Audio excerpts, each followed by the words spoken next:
So we're going to move on to Eric.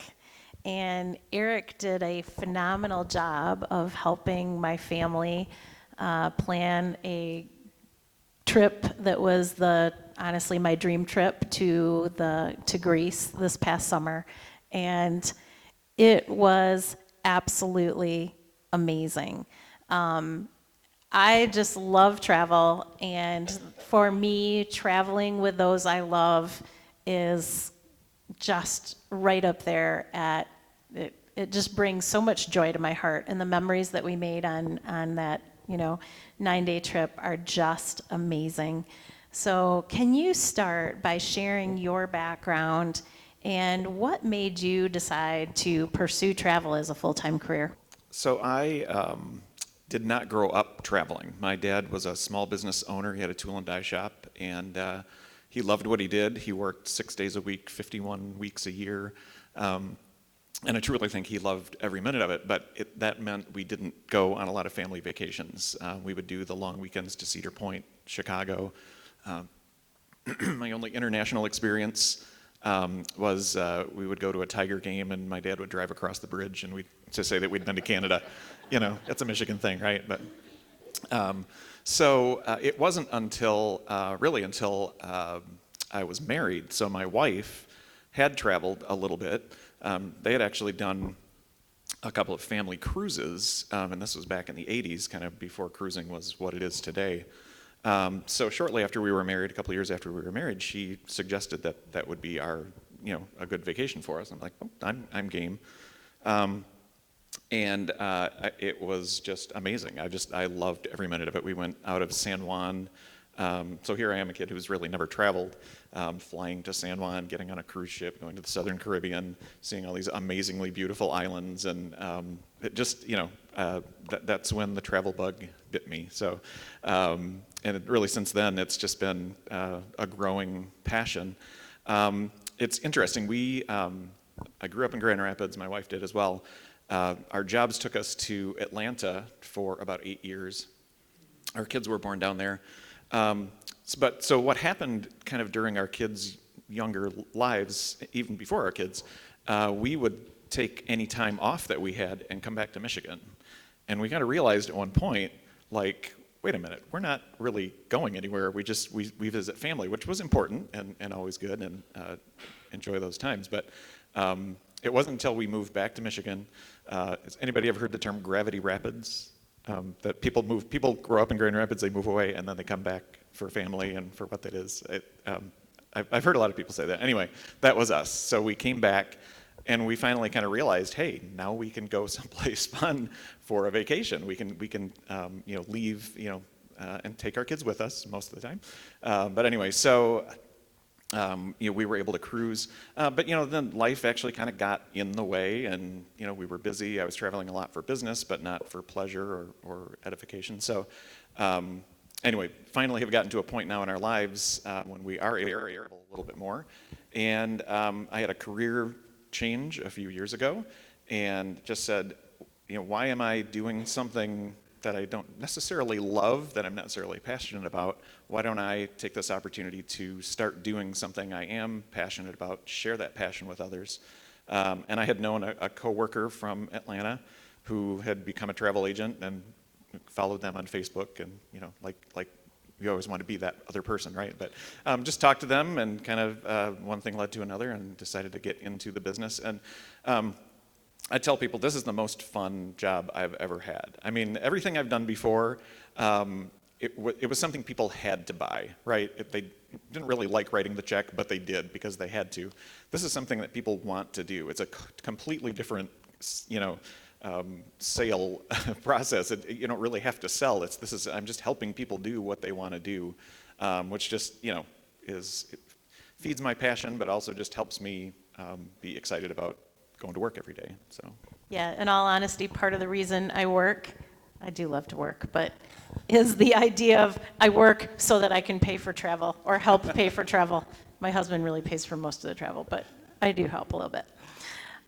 So much of travel revolves around this idea of not just seeing other places, but more specifically how people in other areas of the world live. And can you tell us how seeing the things that others value around the world has influenced your own values here? So to kind of frame this, I want to kind of draw a distinction between vacation and travel. And I think there's a role for each of those. But I tend to think of vacation as being a time for you to recharge your batteries. So you worked hard, you're gone through something stressful, whatever, and you're kind of in the negative zone.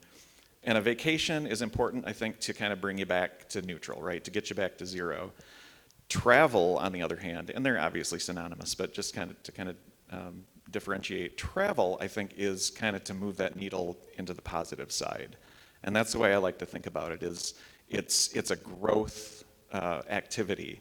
It's something that feeds your soul. It educates you. It makes you a more well-rounded person, a better person, I think, in a lot of ways. So that's how I kind of look at. And again, I'm happy to. I think both are important. I'm not saying you shouldn't do that. It's not selfish to go on vacation. Sometimes you just need that, and that's good too. But the other part of it is what I'm really even more passionate about, is just learning other cultures. So, this may be a shock to some people, but the rest of the world is not like West Michigan. We live in a bubble here. So I just think it's so important to get out. And it doesn't have to be, transatlantic. You don't have to go to Europe. You don't have to go to Asia. Just even getting outside of West Michigan. We were able to live in Chicago, Detroit, Atlanta, as I mentioned. We've been other places. Anywhere you go outside of where you usually are, I think, is an opportunity for you to grow. Even on a vacation, you can grow. Harder to do that when you're just sitting on the beach, for 7 days. But there's always opportunities to get to know other people, meet other people. When I travel, I like to, I do some of the touristy things. The first time I'm in someplace, I want to hit all the highlights, right? But I love to just go into the local neighborhoods. We'll just go for walks and walk through the neighborhoods. I just love to see how people live, where they live, the architecture, the structures that they live in, the places they gather. I love to go into the stores. I just love going into like grocery stores, kind of a weird thing, right? But just see what people, what do they buy? What do they eat? How are things packaged even? It's just interesting to see those differences. I've got a great story, try not to go off on a tangent, but we were in Berlin for a few days before a Baltic cruise, and we met some Americans on a train and just said, hey, where can we go for like a good local eating experience? And we told him where we were staying. He said, go 2 train stations beyond that, get up to the street level, and just anywhere around that corner, or that intersection, you'll find some. So we go into this restaurant. So we were well outside the city at this point, because we're cheap and we picked a lodging outside of the city. And so we get to this restaurant. Most of the people within kind of the Berlin city area were very multilingual. English was not a problem. We were in this restaurant. They didn't speak a word of English. We didn't speak a word of German. We're looking at this menu all in German. So we're trying to communicate with this server, and she was very friendly, but we literally couldn't, and I didn't know what I was looking at. So I'm pointing this thing that I kind of could figure out, thought it was meat, but beef, but I wasn't sure. So I knew I was okay when she said moo. That's how we communicated. Somehow we survived. But it was just a great. I love that experience. That's just when I can do something like that, that's a win for me. So. So just getting, seeing that local culture is just amazing. We love to ride on public transportation. I love to see how the locals get around. I don't want it's cool to get off the plane and have the sign with your name on it. You can do that, you can pay for that. I just love to figure out the transportation system and be with the locals. And so it's just that kind of experience, it helps me grow, it helps me understand how different people are and how similar people are, I guess. So, yeah. That is a great story. And I absolutely love learning about both history and learning about other cultures. And the joke within my family is no matter where we go on vacation, somebody has to be on mom duty because I will read every single plaque. And so my family ends up leaving me behind, and then somebody has to come back and find me. But I just really enjoy that, so. So travel is something that can change drastically depending on a person's both age and stage in life. And certainly when we were traveling with kids, that had one set of challenges. But traveling has, as we age, or traveling with aging parents, is also kind of a whole new ball game. So can you talk about some of the most important things that would-be travelers should take into consideration as they're planning a trip with an older person, or even as their own needs change? Yeah, I do think it's important, and I work with a lot of kind of multi-generational, like grandparents, their kids, and the grandkids, right, all going together on a trip. And I think it's just important to be honest and realistic about the limitations that some people may have. And again, it could be any age, right, but especially people that are getting a little bit older. I think the younger you are, the less you understand how difficult it is for older parents, the grandparents or whatever you want to call them, that generation, to get around. And I think a lot of times nobody in here is like that, but you don't want to admit that, or you don't want to be the buzzkill when everybody's planning this vacation and they're going to go, hey, let's go hiking, and you're like, that's going to kill me, but okay, we'll do it. Just be honest, and don't get railroaded by the kids that want to do something that's beyond your capability. So, be a part of the planning, and be honest. Don't make sure that you're not overscheduled. I think would be a key thing to think about. Don't try and fill every minute. Make sure that you're putting rest breaks within the day and within the week, so that if there is a busier day, don't do 3 straight days of really busy physical activity, that kind of thing. And don't think you have to do everything together. And we can help work on an itinerary that allows for that. But maybe the kids want to do the mountain climbing, or the hike, or whatever it might be, or the kayaks to the waterfall, or whatever it might be. If that's not your thing, that's okay. You don't have to do everything together. One of the nice things about travel in a group is people can go off their own different ways and come back together and share those experiences over dinner or whatever, and just enjoy it through them. And if part of the group wants to do something a little calmer and less active, that's totally fine. So again, it's just kind of about being realistic. There's just some other practical things to think about. Where are you traveling? So what about your destination do you need to be aware of? Europe is, cities in Europe are hundreds of thousands of years old. They didn't have ADA back then, right? They don't have escalators, elevators, ramps everywhere. There's a lot of steep climbs. There's narrow passageways, cobblestone streets that might not be, something that everybody can navigate. So just kind of think about that. Think about how you're going to get around, getting in and out of vehicles, that kind of thing. That is there boat transportation? What is the dock like? There's things that obviously younger people can do a lot easier than people my age and up. I'm getting to that point myself. So just think about your accommodations. Do you need accessible accommodations? One just kind of thing to think about there is there are limited numbers of accessible rooms in any hotel or cruise ship. So the message there would be to book early, because there might be a dozen handicap rooms on a 3,000 passenger ship. Those are gone the first week or two that it's for sale. So plan ahead. Make sure that if you need special accommodations, make sure you're planning well in advance for those things.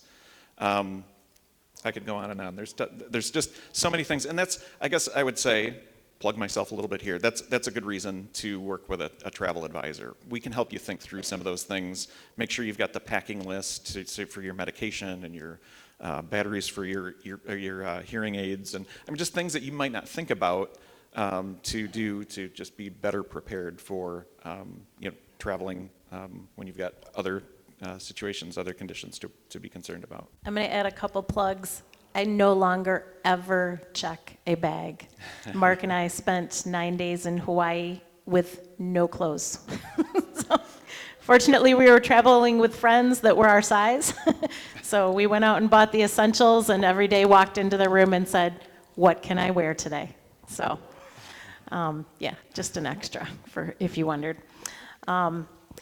So unfortunately, travel can kind of be expensive. And what suggestions can you give for those who would really like to travel, but they feel like their budget would not allow them to do it?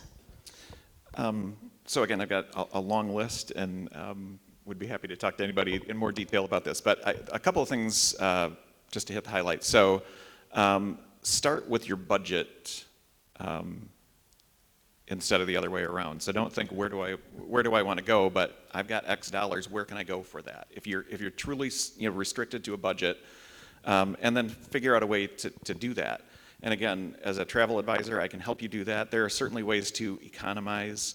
I guess one of the biggest things that many people have probably thought of is just choose the off season or shoulder season. So if there's a destination you really want to go to, choose the time that not everybody is there. There's sort of a rule in travel that travel is going to be busiest and most expensive when kids are out of school, which makes a lot of sense, right? That's when families can travel.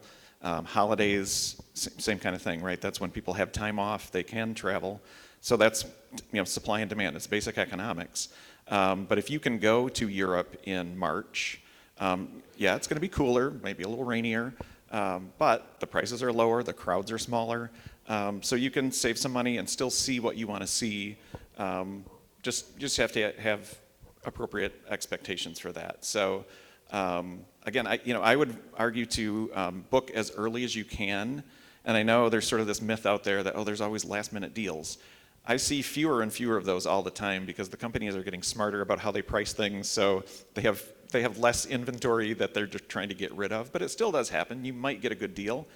The myth about that, though, is, okay, great, you got a good deal on your cruise or your hotel, but you still got to get there, and now you're paying United or Delta the top dollar because your flights are going to be more expensive. So have you really saved anything? Overall, you probably haven't. It's pretty rare. Now, if you are a retiree in Florida, that's when, if you can drive to a cruise port, that's where you get the good deals because you don't have to worry about the transportation. But if you're coming from Grand Rapids, it's a completely different story. One other thing I'll just mention is traveling, flying someplace. I usually, if people are willing to do this, I usually look both at Grand Rapids and Chicago or Detroit for flights because you can save, internationally, especially Chicago, you can save significant money if you're willing to go to Chicago and fly out of there. It is kind of a hassle. You're maybe going to have a hotel night. You've got to do the math, but you can save some money just by driving one way or the other. So just a few thoughts on that. Yep. There are ways to do it. And once again, another great reason to use a travel advisor.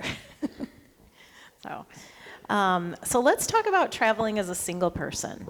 So for those in our audience who have either always traveled with their spouse, and maybe that spouse is no longer with us, or maybe desired to travel, but for whatever reason their spouse was unwilling or unable, and now they do have the freedom to do it, but that's a scary thought. So what are some safe opportunities for people to connect with other solo travelers wanting companionship? So there are solo travelers in every age bracket. So the cruise industry has taken notice of this. Historically, and if you've ever tried to travel as a single, you know that there's an upcharge. I mean, they basically price everything based on two people. So, and it's a business decision, and you can't fault them for wanting to make money. If we owned stock in that company, we'd want them to make money. But it is kind of a pain when you're a solo traveler. So it's more and more suppliers are recognizing that and making accommodations for that. So that's a good thing. And I see more and more promotions. Maybe it's not their standard deal, but for a certain time, they'll offer solo travel for a single, with no single supplement, which is what they call it in the industry when they upcharge you for the space they're selling, basically, right? So cruising is coming around. Norwegian Cruise Line is one that actually is doing quite a good job. They've got a whole section of the ship with special cabins just for one person, and they actually have a lounge area on their ships only for solo travelers. So you don't have to wander around the ship wondering, oh, there's a person alone. Is that a solo traveler? And you know everybody who's in that lounge is traveling by themselves, and it's an opportunity then to meet them, possibly partner up with them if you want to go on the same excursion or whatever. So, that's a nice thing to see in the industry, and I hope that continues and grows. Resorts and tours, you end up paying a little bit more, but they tend to be a little bit less than like a cruise. You are almost paying double, except for a small amount of taxes. But again, they're coming around, which is great. So the question is, how do you do that safely? I would say I would really discourage anybody from doing fully independent solo travel, really at any age. I just think that opens you up to a lot of, I don't want to say danger. That sounds too severe. But just, who's got your back? Who would know if you didn't show up? That scares me. If my son said he was going to go do that, his wife wouldn't let him anyway. But I wouldn't even want, a young male to do that. So let alone, Anyway, so what I would say is I think it's safer when you are either on a cruise or on an organized tour, because at least somebody's kind of paying attention to where you are, right? If you get off the ship and don't come back, somebody knows that, right? Somebody's watching out. If you're on a tour and your bus seat isn't filled, somebody's going to be checking up on you. So I think just being a part of a more organized tour, it brings some safety in and of itself. The other thing that you can do is join, there are travel groups that meet, and it's sometimes just for social reasons, but people that get together, talk about travel, and plan travel together. I think that's a great way. I don't know, is anybody a part of a group like that, just by a show of hands? So yeah, a few. So that's great. I think there's probably more opportunity for that kind of thing. And maybe as I was even thinking about this question and thinking through this, maybe that's something I can help facilitate. So, but that would be something to look for. I'm sure you can look for those on Facebook or on social media to see if those are available. Again, just so that you're going with somebody, have somebody that's watching your back. If you could recommend one place in the world that you wish everyone in this room could see and experience, what would that be? That is probably the hardest question you're asking me. So I could not come up with one. Other than Grand Rapids. Other than Grand Rapids. Well, of course. I came back here, everybody. I would say, I guess if I had to pick one, I'm going to say Paris. It's an amazing city. If you haven't been there, you should go. I'm not going to say you must go, but you should go. It's just, it's a big city like any other city, but it is a beautiful city. So much culture, so much history. I'll just tell you just a quick story. So we got to the airport, we bought the little city pass, which is another sort of one of my tips for people.